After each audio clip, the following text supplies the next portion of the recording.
Part 1. Sauce, infinite est un terme qui désigne la sauce de ramen traditionnellement servie à Tokyo. Elle est composée de pâte de farine, de sauce de soja, d'épices et de vinaigre. Une sauce de cette nature était considérée comme une violation des règles de base du bouillabaisse. La histoire de la sauce, infinite est liée aux années 1960 et les influences occidentales. Les cuisiniers japonais ont commencé à introduire de nouvelles saveurs dans leurs plats, influencés par elle and number 39, arrivé d and number 39, aliments importés. Le jus du piment était une des premières étapes dans cette évolution. Cela s'est poursuivi avec la reconnaissance de la nécessité de plus d'équilibre et de harmonie, notamment dans les sauces. La sauce, infinite, est ainsi devenue un élément clé dans la bouillabaisse, offrant une diversité de saveurs sans compromettre elle and number 39, équilibre du plat. De plus, elle a permis aux cuisiniers d'ajouter des éléments personnels à leurs recettes. Aujourd'hui, les sauces, infinites, sont considérées comme une partie intégrante de la cuisine japonaise traditionnelle. Elles offrent une grande flexibilité et permettent aux cuisiniers de créer un large éventail de plats délicieux.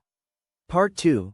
Whales are filter feeders, and their diet consists mainly of tiny crustaceans like krill and plankton.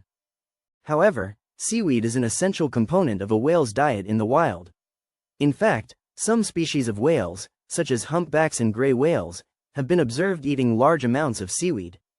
Seaweed salad, also known as kelp salad, is a popular dish among humans who want to mimic this natural diet. The ingredients used in a whale's favorite food are simple: various types of seaweed, like kelp, dulse, and Irish moss. These ingredients can be found in most health food stores or online. To make a delicious seaweed salad, start by rinsing the seaweed under cold water to remove any impurities. Then, chop the seaweed into small pieces and mix it with other ingredients like lemon juice, garlic, and olive oil. This salad is not only tasty but also packed with nutrients like vitamins and minerals. By making this dish at home, you can enjoy the benefits of a whale's diet in the comfort of your own kitchen. Part 3. Mashed potatoes are a staple side dish for many holiday meals, and when you add in some garlic, it takes them to the next level. Garlic has been used in cooking for thousands of years, originating from Central Asia and spreading throughout the world as trade routes developed. The flavor is both strong and subtle at the same time, making it perfect for adding depth to a variety of dishes. In this recipe, we'll show you how easy it is to make garlic mashed potatoes that are sure to be a hit at your Christmas dinner.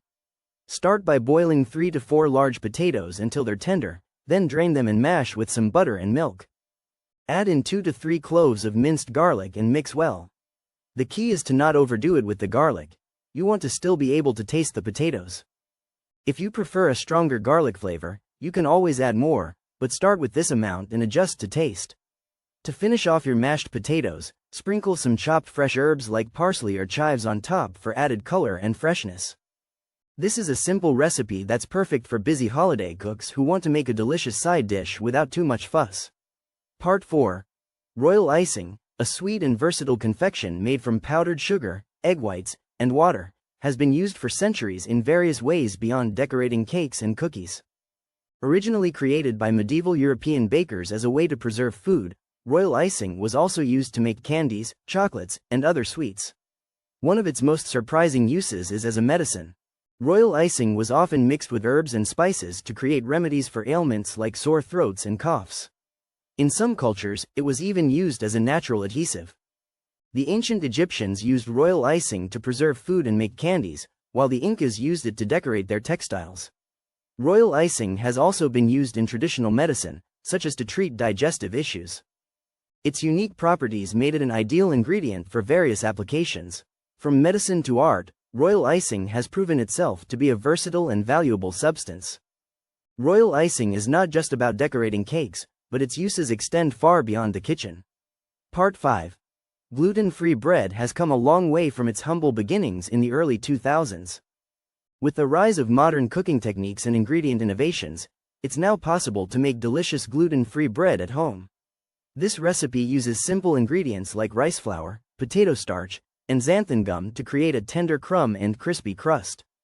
Simply mix all the dry ingredients together, add in some warm water, and knead for 5 to 7 minutes until smooth. Let it rest for 30 minutes before baking for a fresh loaf every time.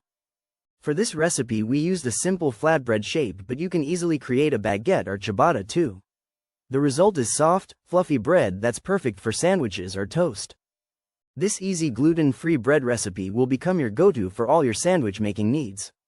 With its 1-minute prep time and zero fuss ingredients, it's the perfect solution to save your life in a pinch.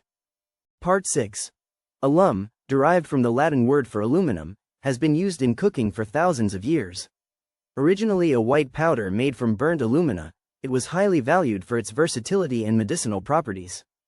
In ancient Rome, alum was used as a food preservative to extend the shelf life of food. The Roman naturalist Pliny the Elder noted that alum was added to wine to prevent spoilage and improve flavor. Alum was also used to whiten teeth, remove body odor, and even treat skin conditions. Despite its many uses, alum is still an underutilized ingredient in modern cooking. It can be used as a natural food coloring, thickener, and emulsifier.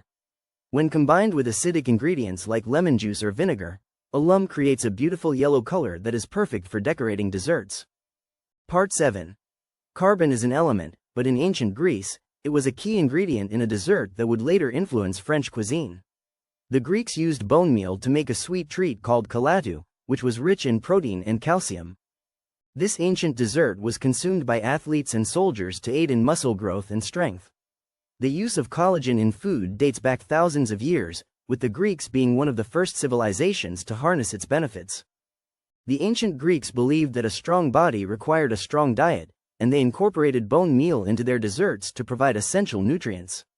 This practice was later adopted by the French, who refined the recipe to create the modern-day dessert made with collagen. The French collagen dessert is a testament to the power of historical food secrets and how they can shape our culinary traditions. By exploring the origins of this dessert, we can gain insight into the cultural and historical context that shaped its development. The story of the ancient Greek secret behind the French collagen dessert is a fascinating one that highlights the importance of understanding food history. Part 8. Beef Wellington, a dish fit for royalty, has been a staple of high-end dinner parties for centuries. Its intricate design and savory flavors make it a true showstopper. The dish consists of a fillet of beef coated in a layer of duckles, a mixture of mushrooms, herbs, and spices, all wrapped in puff pastry. This elegant presentation is not only visually stunning but also packed with flavor. To begin making beef Wellington, start by preheating your oven to 400 degrees Fahrenheit, 200 degrees Celsius. Meanwhile, season the beef fillet with salt, pepper, and any other desired seasonings. In a pan over medium heat, sear the beef on all sides until it's browned, then set it aside to cool. Next, roll out the puff pastry to a large rectangle, about 1/4 inch thick. Spread the duckles evenly over the center of the pastry, leaving a 1-inch border around the edges. Place the cooled beef fillet in the center of the duckles and brush the edges with a little bit of water. Roll the pastry over the beef, starting with one long side, and press the edges together to seal the Wellington. Place the dish on a baking sheet lined with parchment paper and brush the top of the pastry with a little bit of egg wash. Bake for about 25 to 30 minutes, or until the pastry is golden brown and puffed. Remove from the oven and let rest for 10 minutes before slicing and serving. Part 9. Shrimp Scampi, a dish that has become synonymous with Italian-American cuisine, actually originated in Italy. This classic recipe is deeply rooted in the country's culinary history, and its evolution is fascinating. One of the key players in this story is the Italian chef and writer, Marcella Hazan. Her influential cookbook, The Classic Italian Cookbook, helped popularize shrimp scampi worldwide. But where did this dish come from, and what secrets lie behind its creation? The answer lies in the coastal towns of Italy, particularly in the regions of Puglia and Campania. Here, we find the perfect blend of fresh seafood, garlic, lemon, and herbs that would become the hallmark of shrimp scampi. To uncover the history and secrets behind this beloved dish, let's take a journey through time and explore its evolution. Shrimp scampi is more than just a recipe, it's a testament to the power of food to bring people together. By understanding its roots, we can appreciate the beauty and simplicity that makes this dish a true classic.